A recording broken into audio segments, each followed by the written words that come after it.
स्वामी समर्थ, श्री स्वामी समर्थ, जय जय स्वामी समर्थ। नमस्कार, श्री स्वामी समर्थ। स्वागत आहे तुम्हा सर्वांचं माझ्या मराठी यूट्यूब चॅनलमध्ये।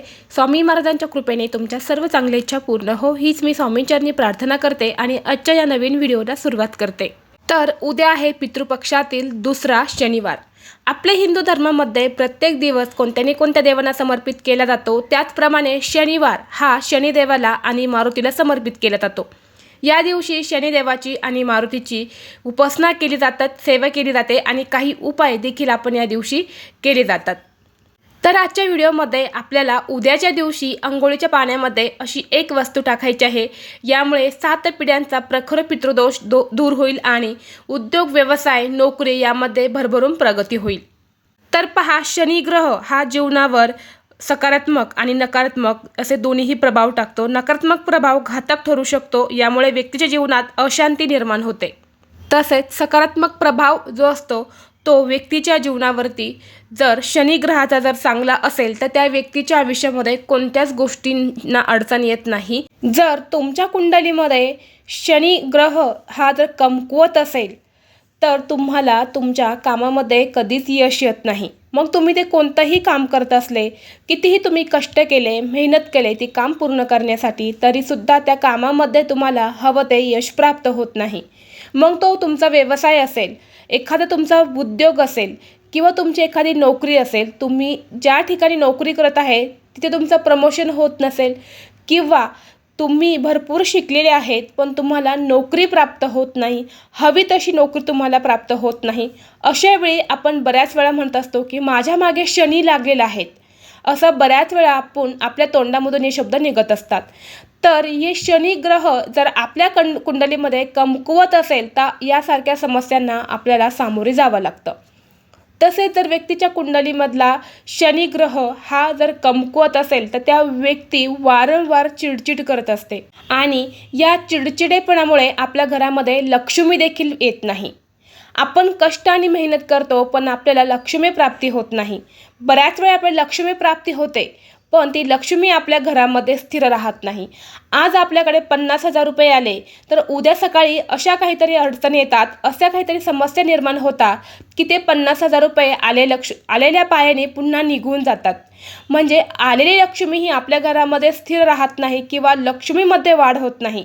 यासारख्या समस्या ज्या असतात त्या जर शनी ग्रह म्हणजे आपल्या घरातल्या एखाद्या व्यक्तीला शनी ग्रह लागलेला असेल, तो कमकुवत असेल तर यासारख्या गोष्टी आपल्या घरामध्ये घडत असतात। तर आपण शनिवारच्या दिवशी काही शनिदेवाचे, मारुतीचे काही उपाय जर केले तर आपल्याला त्याचा नक्कीच फायदा होतो असं म्हटलं जातं। तर पहा, अंघोळीच्या पाण्यामध्ये जर आपण ही वस्तू जर टाकली तर आपला शनिग्रह जो आहे आपल्या कुंडलीमधला तो मजबूत होतो। यामुळे आपल्याला जे पण आपण काही काम करत असतो त्या कामांमध्ये आपल्याला यश मिळतं असं म्हटलं जातं। तर पहा, तुम्हाला अंघोळीच्या पाण्यामध्ये अशी कोणती वस्तू टाकायची आहे। सध्या पितृपक्ष चालू आहे। पितृपक्षामध्ये आपण पितरांचं तिथीनुसार श्राद्ध घालत आहे। तर उद्या बघा नवमी आहे, तर नवमीच्या दिवशी म्हणजे बऱ्याच स्त्रिया जे असतात आयवनवमी जी असते ती स्त्रियांची घालायची असते, म्हणजे जे आपले पितृ असतात त्यांची घालायची असते। आयवनवमी ही कुणाची घालतात?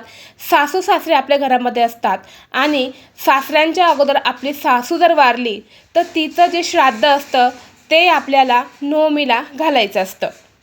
तर ते सुद्धा आपल्याला उद्याच्या दिवशी तुमच्या घरामध्ये असं असेल तर आवर्जून तुम्ही नवमीचं श्राद्ध घाला, म्हणजे आपल्याला पितरांचा आशीर्वाद प्राप्त होतो। तर आपल्याला अंघोळीच्या पाण्यामध्ये कोणती वस्तू टाकायची आहे ते पहा। तर आपल्याला पिंपळाची पानं आणायची आहे। मग तुम्ही 1 पान आणा किंवा 5 पानं आणा तरी चालेल। एक तांब्या भरून घ्यायचा आहे, त्या तांब्यामध्ये तुम्हाला ती पानं 5 मिनटं ठेवायची आहे किंवा तुम्ही आज रात्रीच आणून ठेवू शकतात आणि आज रात्रीच तुम्ही ते पाण्यामध्ये टाकून ठेवली तांब्या भरून तरी चालेल, किंवा तुम्ही उद्या सकाळी आणली आणि उद्या सकाळी जर तुम्ही ठेवली पाण्यामध्ये 5 मिनटं आणि त्यानंतर ते पाणी तुम्हाला अंघोळीच्या पाण्यामध्ये टाकायचं आहे।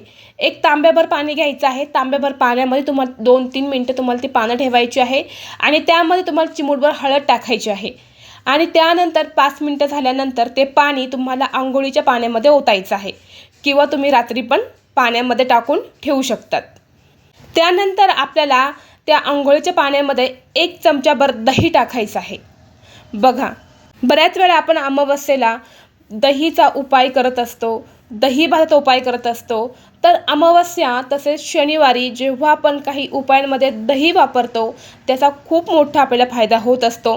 आणि हे दही जर आपण अंघोळीच्या पाण्यामध्ये वापरलं तर आपला कितीही प्रखर पितृदोष असला, 3 पिढ्यांचा असो, 7 पिढ्यांचा असो किंवा इतर नकारात्मक शक्ती जर आपल्यामध्ये असेल तीसुद्धा संपूर्णपणे नष्ट होते असं म्हटलं जातं. तसेच तुमच्याकडे गंगाजल असेल तर गंगाजलसुद्धा तुम्ही आवर्जून टाका पितृपक्षामध्ये. एखाद्या पवित्र गंगेवरती आपण जर पितृपक्ष स्नान जर केलं तर खूप पवित्र मानलं जातं, पितृदोष नष्ट होतो, पितृ आपल्यावरती प्रसन्न होतात असं म्हणतात. म्हणून जर तुमच्याकडे गंगाजल असेल तर आवर्जून टाका. तर पहा, गंगाजल, थोडंसं दही आणि तुम्हाला सांगितल्याप्रमाणे पिंपळाचे जे पानं बुडवून ठेवलेले जे पाणी आहे ते तुम्हाला अंघोळीच्या पाण्यामध्ये टाकायचं आहे. अंघोळ करताना तुम्हाला पहिला मग भरून घ्यायचा आहे, उजव्या खांद्यावरती ओतायचा आहे आणि अंघोळ करताना तुम्हाला जय राम श्रीराम जय जय राम या मंत्रास तुम्हाला सतत जप करत राहायचं आहे. दुसरा मग भरून घ्यायचा आहे, डाव्या खांद्यावरती ओतायचा आहे आणि तिसरा मग भरून घ्यायचा आहे, डोक्यावरून ओतायचा आहे आणि पूर्ण डोक्यापासून ते पायापर्यंत तुम्हाला अंघोळ करायची आहे. यानंतर स्वच्छ पाणी घ्यायचं आहे, स्वच्छ पाण्याने पुन्हा एकदा तुम्हाला अंघोळ करायची आहे. तर अशी ही अंघोळीच्या पाण्यामध्ये तुम्हाला वस्तू टाकून उद्याच्या दिवशी अंघोळ करायची आहे. यामुळे तुमचा 7 पिढ्यांचा प्रखर पितृदोष होईल. तुमचा उद्योगधंदा असेल, नोकरी असेल त्यामुळे तुम्हाला यश येत नसेल तर त्यामुळे तुम्हाला यश प्राप्ती होईल. तुमच्या काही अडचणी असतील त्या अडचणी देखील तुमच्या नष्ट होतील. तुम्हाला कुणी करणी बाधा केलेली असेल, काही नजरदोष लागलेला असेल तर तो सुद्धा संपूर्णपणे नष्ट होईल. तुमचं शरीर शुद्धीकरण होईल आणि यानंतर तुमच्या शरीरामध्ये एक सकारात्मक ऊर्जा तयार होईल. तर तुम्ही हा एक उपाय आवर्जून करून पहा. हा उपाय केल्यानंतर खरोखर तुम्हाला त्याचा नक्कीच फायदा होईल. जर तुम्हाला आजचा हा व्हिडिओ आवडला असेल तर व्हिडिओ लाईक करा. चॅनलवरती नवीन असाल तर चॅनलला लगेचच सबस्क्राईब करा आणि असेच माहितीपूर्ण व्हिडिओ पाहण्यासाठी बेल आयकॉनलाही प्रेस करा. चला तर मग भेटू असंच पुढल्या एका नवीन व्हिडिओमध्ये. तोपर्यंत सर्वांना श्री स्वामी समर्थ.